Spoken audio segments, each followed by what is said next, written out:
téléspectateurs de Cherifla TV, merci pour votre constante fidélité.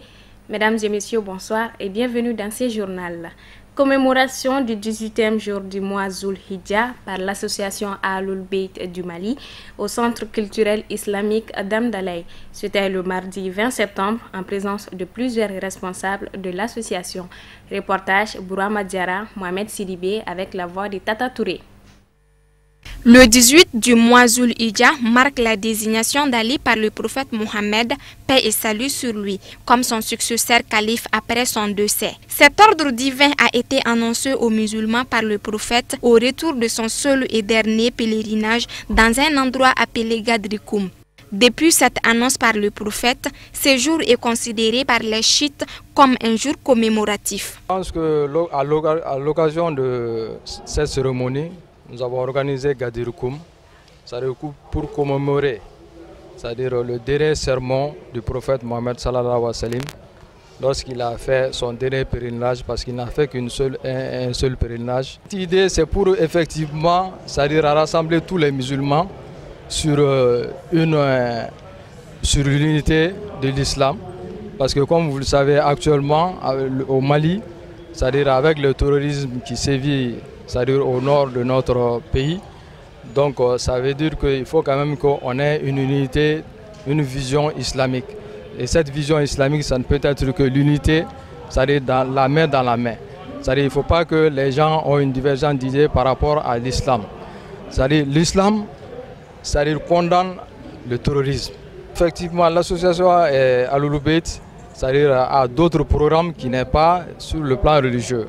Nous avons sur le plan, c'est-à-dire des infrastructures socio-économiques de base, telles que les écoles, c'est-à-dire le creusement des puits, c'est-à-dire avec d'autres infrastructures de développement, telles que aider, c'est-à-dire nos concitoyens qui sont dans les difficultés, par exemple les orphelins et les veuves surtout, donc qui sont dans les détresses actuellement. Donc nous intervenons auprès de ces gens-là aussi pour que nous soyons ensemble, unis, dans une voie, c'est-à-dire qui est l'islam.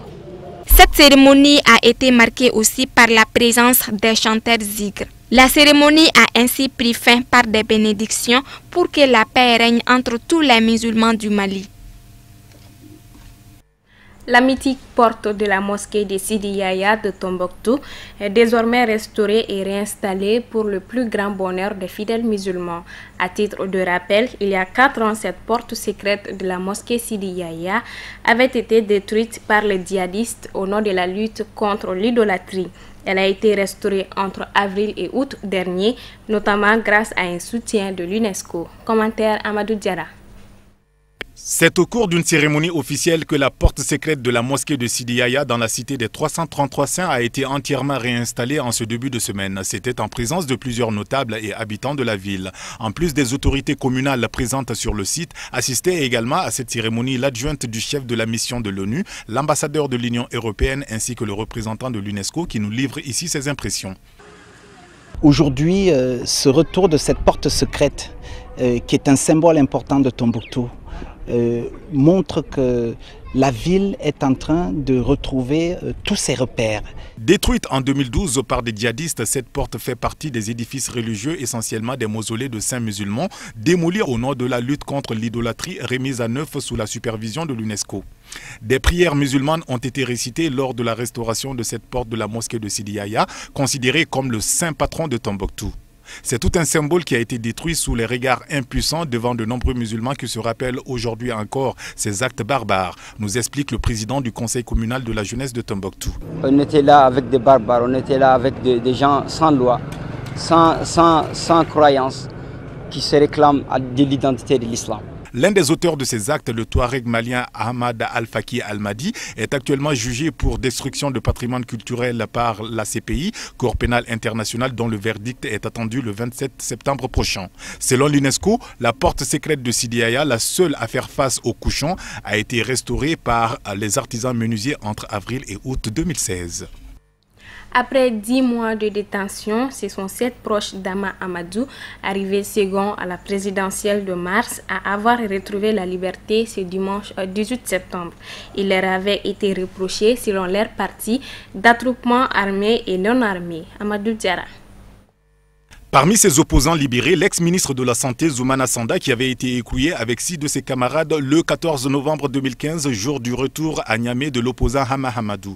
De violents affrontements avaient éclaté près de l'aéroport de Niamey entre forces de l'ordre et militants du mouvement démocratique nigérien Modène, qui tenaient à accueillir leur leader qui rentrait d'exil en France après avoir été mis en cause dans un présumé trafic de bébés. Il avait fui fin 2014 après que les députés aient autorisé son audition par la justice. Des arrestations politiques avaient dénoncé leurs avocats alors que ceux-ci avaient écopé le 12 juillet dernier de 12 mois de prison dont 10 fermes par un tribunal de la capitale. Hama Hamadou lui-même avait été cueilli à sa descente de son avion et avait suivi la campagne électorale ainsi que le premier tour de la présidentielle depuis sa cellule. 4 jours avant le second tour, il avait été évacué vers la France pour des soins d'urgence. Depuis, plus de nouvelles de lui du côté de Niamey. Le président Issoufou, quant à lui, avait remporté haut la main le scrutin avec 92,51% des voix, une mascarade électorale selon ses opposants, dont le très populaire Zoumana Sanda, qui avait été élu député lors des législatives de janvier dernier malgré son séjour en prison.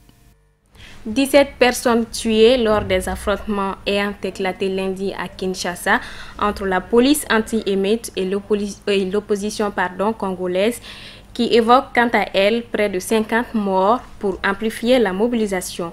48 heures après, la situation semble bien précaire dans la capitale congolaise. Amadou Diarra.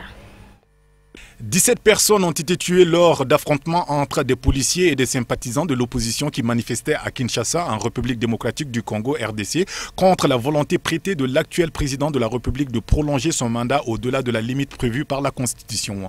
Rappelons que Joseph Kabila est arrivé au pouvoir en 2001 après l'assassinat de son père Laurent Désiré Kabila. Il a depuis remporté 2 élections. Son second mandat expire en décembre et la Constitution ne lui permet pas de se représenter, mais l'opposition l'accuse d'œuvrer à son maintien au pouvoir au moins jusqu'à l'année prochaine en retardant les élections qui devaient à l'origine avoir lieu en novembre.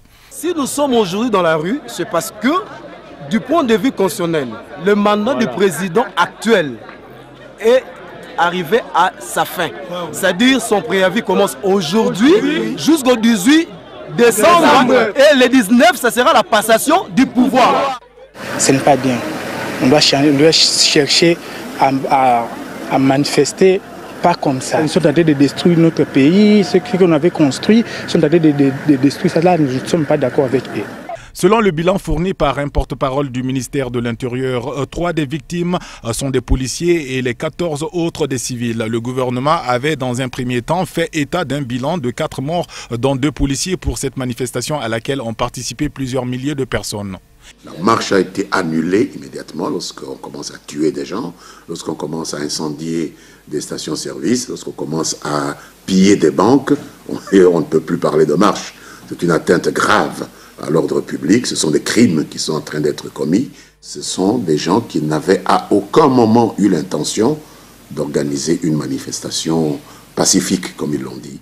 Les groupes de défense des droits de l'homme ont fait état de plusieurs dizaines d'arrestations parmi les manifestants et les journalistes dans la capitale, ainsi qu'à Goma et Kisangani, où des manifestations antigouvernementales ont également eu lieu lundi dernier. Plusieurs dizaines de personnes sont mortes l'an dernier dans des manifestations de ce genre contre Joseph Kabila. Voilà, c'est ce qui met fin à ce journal. Merci de l'avoir suivi. Le programme continue sur Chérifla TV. Bonsoir.